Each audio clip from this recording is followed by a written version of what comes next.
నమస్కారం అండి. ముందుగా ఇక్కడికి వచ్చిన తెలుగు అభిమానులందరికీ మా తరఫున మా ఈవెంట్ తరఫున చాలా చాలా థ్యాంక్ యూ. ఈ ఈవెంట్ ఇంత లైవ్ గా చేసినందుకు, ఇంత కలర్ఫుల్, ఇంత గోళాతోటి, అండ్ అలాగే మా మీడియా మిత్రులు అండ్ మా జర్నలిస్టులు అందరూ వాళ్ళందరికీ వచ్చినందుకు చాలా చాలా థ్యాంక్ యూ. మధ్యలో మళ్ళీ దీని గురించి చెప్పాలంటే డిసెంబర్ 27, 2021 అభ్యుమా. సో ఆ రోజు నాకు వచ్చి చెప్పడం జరిగింది. దాని తర్వాత అప్పటి నుంచి ఇప్పటి వరకు దాదాపు 3 సంవత్సరాలు పట్టింది. 3 సంవత్సరాలు ఈ సినిమా గురించి చెప్పాలంటే ముఖ్యమైన వ్యక్తి సుబ్బు గారి గురించి చెప్పాలి. ఈ 3 years ఆయన దేని గురించి ఆలోచించలేదు, దీని గురించి తప్ప. సో అది నాకు బాగా నచ్చింది. అంటే చాలా మంది చెప్తారు సినిమా కథ చెప్పినప్పుడు చాలా బాగా చెప్తారు, బట్ తీసినప్పుడు కూడా అలాగే తీయాలి. ఆయన ఎంత బాగా చెప్పారు, అంతకు మించి బాగా తీశారు. అండ్ అది నేను చాలా కాన్ఫిడెంట్ గా సినిమా చూశాను కాబట్టి నేను చెప్పగలుగుతున్నాను. అండ్ మేము చాలా డిస్కషన్ చేశాను. అంటే నా సినిమాలో అంటే మనకి తెలుస్తాయి కదా ముందు సినిమాలో ఏం తేడా వస్తుంది, మనం ఎక్కడెక్కడ మార్చుకోవాలని మనం కూడా కూర్చొని అనలైజ్ చేసుకున్నప్పుడు చాలా మంది నాకు చెప్పిన కంప్లైంట్, మీ సినిమాలో సాంగ్ సరిగ్గా ఉండలేదంటే, సాంగ్ సరిగ్గా ఉండలేదని చెప్పారు. సో మీరు ఫస్ట్ కూర్చుని అదే ఏమంటే చాలా రోజుల తర్వాత మనం వస్తున్నాం, ఒక సాంగ్స్ బాగుండాలంటే ముందు సాంగ్స్ ఇంపాక్ట్ చేయాలి. This is been the complaint I been hearing. అంటే ఆయన విశాల్ గారు దాదాపు 6 నెలల ముందు నుంచే, సినిమా స్టార్ట్ అవుతున్న 6 నెలల ముందు నుంచే కూర్చొని అన్ని సాంగ్స్ కంప్లీట్ చేశారు. సో ఆయనకి అలాగే విశాల్ చంద్రశేఖర్ గారికి చాలా చాలా థ్యాంక్ యూ. చాలా కష్టపడి చాలా ఇష్టపడి చేశారు సినిమా.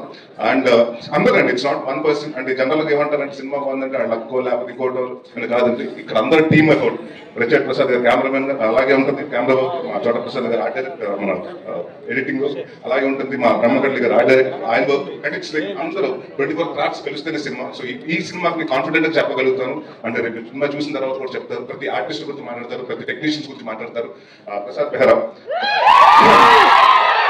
ఇంకా ఇలాగే నువ్వు ఇప్పుడు ఏ అభివృద్ధి వస్తున్నాయో నువ్వు స్క్రీన్ మీద వస్తుంటే థియేటర్ లో రేపు ఇలాగ నరుపు రావాలని కోరుకున్నాను. And one of the finest actor అండి. అండ్ చాలా సెటిల్ గా చేస్తాడు, చాలా and one of the good writer also.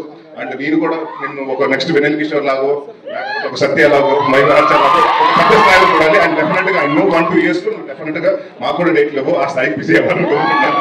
And మా మధు గారు ప్రతి చోట అంటే దేవుడు వరం ఇచ్చిన పూజ వరం లేనట్టు ఈయన డైరెక్ట్ ఓకే అన్నప్పుడు ఈయన వెనకాల నుంచి మానిటర్ వెనకాల నుంచి ఇలా అంటుంటాడు. థర్డ్ ఎంపైర్ డిసిషన్ లాగా ఆయన కోసం చూస్తుంటాడు ఏం జరుగుతుందని.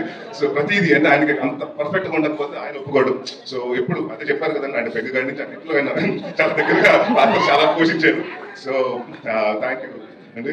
అండ్ ఎవరన్నా మర్చిపోయి మా హరితేజ గారు అండ్ ప్రవీణ్ గారు. అంటే మీరు ఇప్పుడు హరితేజ గారు చాలా బబ్లీగా లేకపోతే ఎలా చూస్తుంటారు, ఇన్నోసెంట్ గా. బట్ ఈ సినిమాలో డెఫినెట్ గా అంటే హరితేజ గారు ఇంత ఏడిపిస్తగలుగుతారా, ఆవిడ ఏడిస్తే అంటే ఎంత పర్ఫార్మెన్స్ చేయగలుగుతా అంటే నేను, ఎందుకంటే ఎప్పుడు మనం ఆవిడ సెట్ కామెడీ వేలో చూసాను ఆవిడ చేసిన సినిమాలు కానీ ఉంది. సో ఈ సినిమాలో ప్రతి యాక్ట్ చేసిన అమృత గారు కానీ ప్రతి ఒక్కరు ప్రతి ఆర్టిస్ట్ కి అందరికీ చాలా మంచి పేరు వస్తుందని. అండ్ డెఫినెట్ గా ఇది నా కెరియర్ లో కొన్ని సినిమాలు ఉంటాయి, గమ్యం లాగా అలాంటి నాంది లాగా. సో నేను నాంది చేసినప్పుడు ఎంత హ్యాపీగా ఉన్నాను, ఈ సినిమా అవుట్పుట్ చేసినప్పుడు అంత హ్యాపీగా ఉన్నాను. అండ్ ఇంకొక విషయం చాలా మంది క్లారిఫికేషన్ చెప్పాలంటే, చాలా మంది ఏంటంటే నేను అన్ని సినిమా నరేష్ అన్నప్పుడు సీరియస్ సినిమాలే చేస్తున్నారు, కామెడీ సినిమా చేయట్లేదని అంటున్నారు. నేను మీ అందరికి మాటిస్తున్నాను, అది అభో తీసేయండి మైండ్ నుంచి.